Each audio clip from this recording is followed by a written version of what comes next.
I gave you my heart.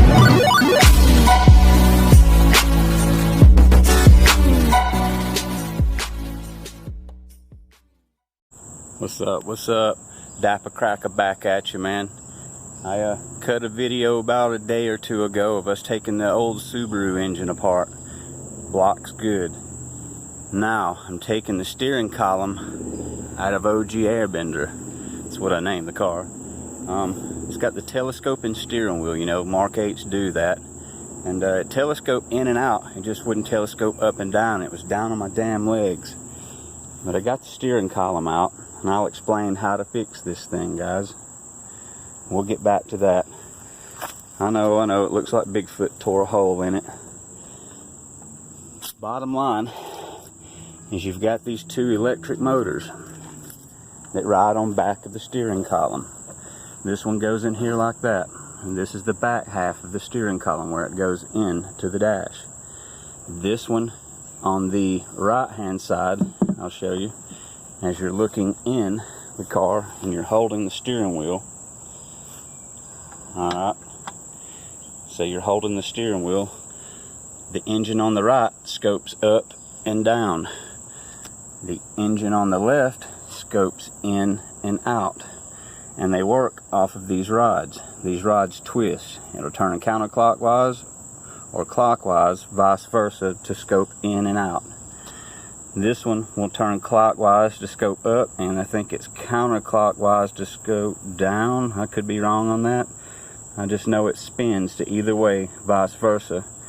Now the problem was, the engine's working. Everything's fine, except for the little plastic gear that's in here. See if I can get it out. And you cannot find these things. Ford, Lincoln, Mercury don't sell them, so try to find one online, guys. Or you may have to go to a junkyard. But if you look, the gear's stripped out. See where it's gone? Teeth are eat it off. Come on, focus. See that? You got good gears, and then it's gone. Just eat the plastic off. Now I ordered some. I ordered a set from eBay, and I think they were like $69 for both electric motors.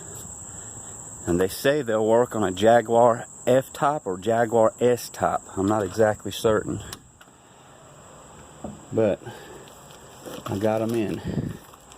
They're from Team TBSC Shop, Lewiston Boulevard, Hampton, Minnesota. So we're going to open them up. We're going to try to get this little bitch fixed, man. I mean, this has been bothering me for about a year now. But man, I got all kind of projects going. I got a speaker box for 8/8 in there. We'll cut another video on that. I'm going to do some rust repair on my seat frame. You can see where it rusted the damn carpet out. So I'm going to clean all that up, sand the frame down, and paint those black. And that's what it looks like in there.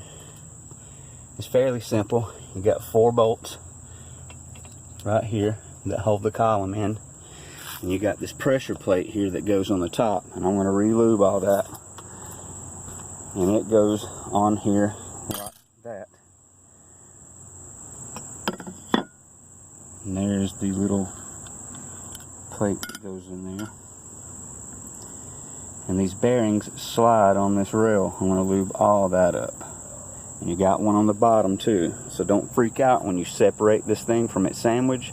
It's going to kind of have a little pressure on it. I don't know why. I haven't gotten that far into it, but maybe that'll help you guys work on one of these 97 or 98 Lincoln Mark 8 LSC. Way ahead of its time, people. Factory HID lighting, reverse mirrors, nice little alloys. It's a nice little car. I've took care of it all these years. And there's flight 808, people. We're going to start the build on this thing soon. 418s. Cross your finger, people. Dapper Cracker out.